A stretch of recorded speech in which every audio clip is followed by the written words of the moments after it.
السلام علیکم ورحمۃ اللہ وبرکاتہ۔ مفتیان کرام اہل سنت کی بارگاہ میں یہ سوال گزارش ہے کہ آرمی کا ایک جوان ایک جگہ سے دوسری جگہ کے لیے جب وہ سفر کرتا ہے تو ان کی جو موومنٹ ہے اس موومنٹ میں تقریباً 2 منتھ بھی لگ سکتے ہیں، منتھ بھی لگ سکتا ہے، اور 10 دن میں بھی وہ لوگ پہنچ سکتے ہیں۔ جب وہ اس سفر میں ہوں گے تو کیا وہ قصر نماز پڑھیں گے یا انہیں پوری نماز پڑھنا ہوگی؟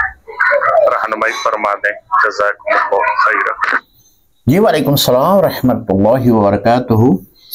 جی اگر وہ کسی جگہ پہ جاتے ہیں، نیت کر لیتے ہیں 15 دن یا 15 دن سے زائد وہاں پہ ٹھہرنے کی، تو پھر تو وہ مکمل نماز پڑھیں گے۔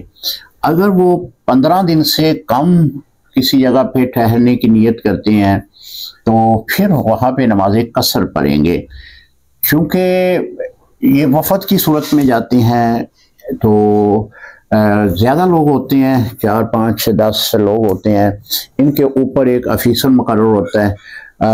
اگر اس طرح کا کوئی وفد کہیں پہ گیا ہے یا ٹریننگ پہ نکلے ہیں یا کہیں کسی جگہ پہ بھی گئے ہیں تو وہاں پہ چونکہ جو ان کا افیسر ہے اس کو پتہ ہے کہ ہم نے یہاں پہ کتنا دن ٹھہرنا ہے۔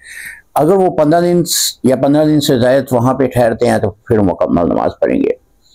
اگر کوئی اکیلا فوجی جاتا ہے تو وہاں پہ اس کو پتہ نہیں ہے کہ کب آرڈر آ جائیں کہ یہاں سے جو ہے وہ موومنٹ کر لینی ہے، یہاں سے نکل جانا ہے، تو چونکہ اب اس کو علم نہیں ہے کہ یہاں پہ کتنا دیر تک ٹھہرنا ہے تو وہ نماز قصر پڑھے گا۔